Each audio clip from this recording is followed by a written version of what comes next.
জন্য অনেক ইবাদতই আমি করেছি, কিন্তু সব বাদ দিয়ে আমি প্রেমটাকে বেছে নিয়েছিলাম। কারণ সর্বশ্রেষ্ঠ যে জিনিসটা, সেই ইবাদতটা হচ্ছে প্রেম।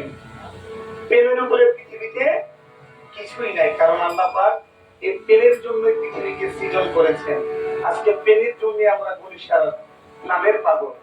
কে এখানে তো মাইনে ধরো ওটারে না দিয়ে ভাই ডাকলে সে ডাক,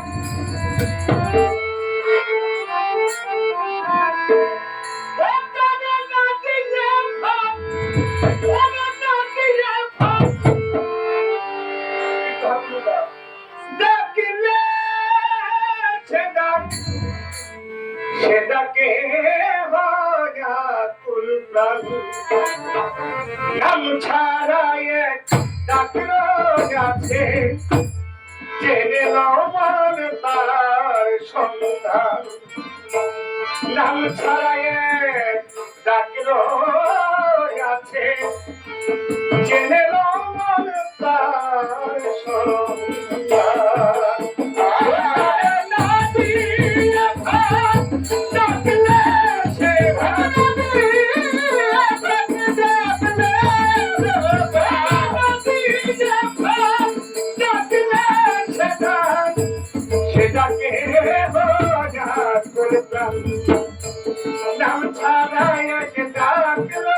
যাচ্ছে, যে রমর তার সন্ধান। নাম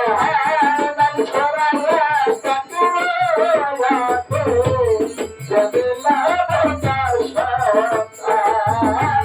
নাম ছাড়াই ডাকলো যাচ্ছে, যে লাভ তার সন্ধান। যার সাথে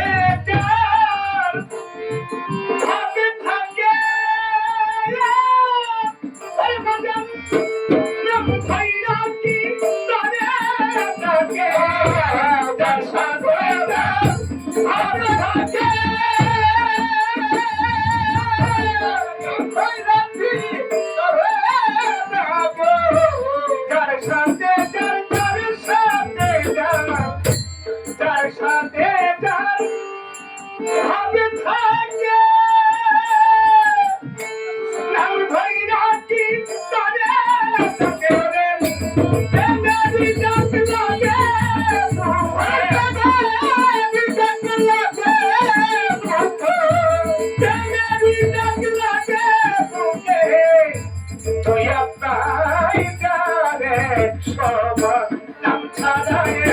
ডাকলো যাচ্ছে, জেনে রমর তার সন্ধান। ডাকলো যাচ্ছে,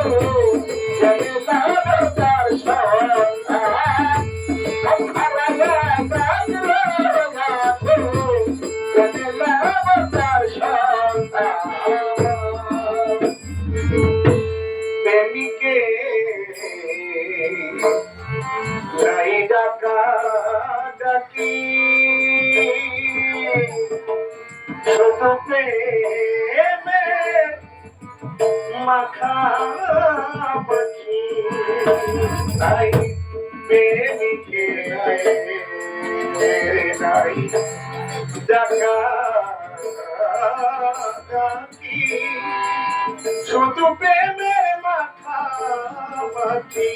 প্রেমিকে নাই, প্রেমিকে নাই, প্রেমিকে নাই ডাকা ডাকি, শুধু প্রেমের মাখামাখি। তারে ডাকি বলা যায় না, আরে ডাকি দিবানা রইলা বাকি, ডাকি দিবানা রইলা বাকি। তারে ডাকি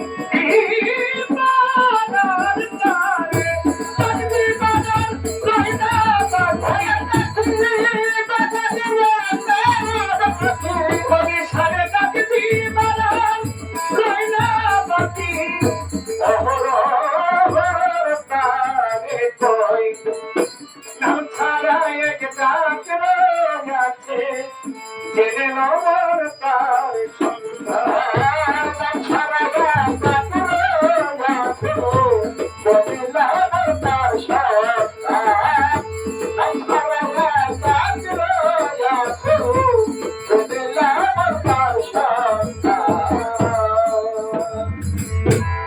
নকশাতে যার ছবি আঁকা বনিশারে ধ্যান করিলে যায় সে দেখা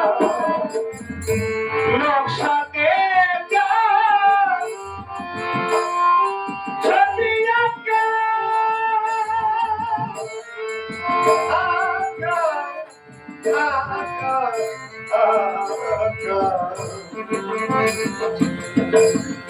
জালালউদ্দিন রুমি বলেছেন সঙ্গীতের মাধ্যমে আল্লাহকে যত তাড়াতাড়ি পাওয়া যায় পৃথিবীর আর কোন ইবাদত নেই এত তাড়াতাড়ি আল্লাহকে পাওয়া যায়, কিন্তু ওই সঙ্গীত রবা আমরা করি না।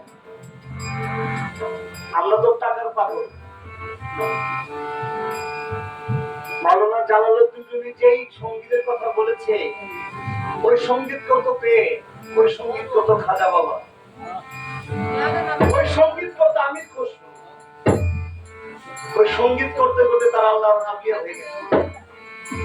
আমরা টাকাকে না চিনে যদি মালিককে চিনতাম, মালিককে চিনার চেষ্টা করতাম, তাহলে আমরা ভোগী বাউল থাকতাম না, হয়ে যেতাম ত্যাগী বাউল। যারা ভোগী বাউল তাদের ইবাদত আল্লাহর কাছে অত একটা পছন্দ না, আর যারা ত্যাগী বাউল তারা মুখ দিয়ে যা বলে আল্লাহ পাক তাই শোনে, তাদের কোনো অভাব নাই, কারণ তারা তো ত্যাগ করেছে ওই সঙ্গীতের মাধ্যমে আল্লাহকে খুঁজে নিতে।